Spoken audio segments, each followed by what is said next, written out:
இனிய தமிழ் புத்தாண்டு நல்வாழ்த்துகள். சித்திரை மாதம் முதல் நாளை நாம் தமிழ் புத்தாண்டாக கொண்டாடுகிறோம். இது தமிழ் வருடப்பிறப்பு அல்லது சித்திரை திருநாள் என்றும் அழைக்கப்படுகிறது. இந்த நன்னாளின் சிறப்பம்சங்கள் இதோ.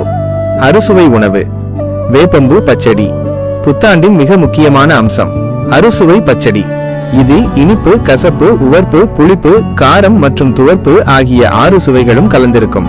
தத்துவம்: வாழ்க்கை என்பது மகிழ்ச்சி, துன்பம், வெற்றி, தோல்வி என அனைத்தும் கலந்தது என்பதை ஏற்றுக்கொண்டு சமநிலையுடன் வாழ வேண்டும் என்பதை இது உணர்த்துகிறது. சித்திரை கனி காணுதல். புத்தாண்டு அதிகாலையில் கண்ணாடி முன்தங்கம், வெள்ளி நாணயங்கள், பழங்கள், மா, பலா, வாழை, பூக்கள் மற்றும் தானியங்களை வைத்து அவற்றை பார்ப்பது ஒரு மரபு. இது அந்த ஆண்டு முழுவதும் செழிப்பாக இருக்கும் என்ற நம்பிக்கையை அளிக்கிறது. பஞ்சாங்கம் வாசித்தல். கோவில்களிலோ அல்லது வீடுகளிலோ அந்த ஆண்டின் பலன்களை தெரிந்து கொள்ள பஞ்சாங்கம் வாசிப்பார்கள்.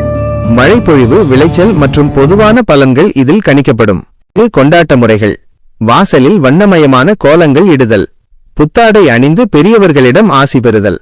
கோவில்களுக்கு சென்று சிறப்பு வழிபாடுகள் செய்தல். உறவினர்கள் மற்றும் நண்பர்களுக்கு வாழ்த்துக்களை பகிர்தல். தைப்பாவாய் என்று தை முதல் நாளை கருதுபவர்களும் உண்டு. ஆனால் பாரம்பரியமாக வானியல் ரீதியாக சூரியன் மேஷராசியில் நுழையும் இந்த சித்திரை முதல் நாளே பெரும்பாலான தமிழர்களால் புத்தாண்டாக கொண்டாடப்படுகிறது. இந்த தமிழ் புத்தாண்டு உங்கள் வாழ்வில் புதிய ஒளியையும் மகிழ்ச்சியையும் ஆரோக்கியத்தையும் கொண்டு வரட்டும்.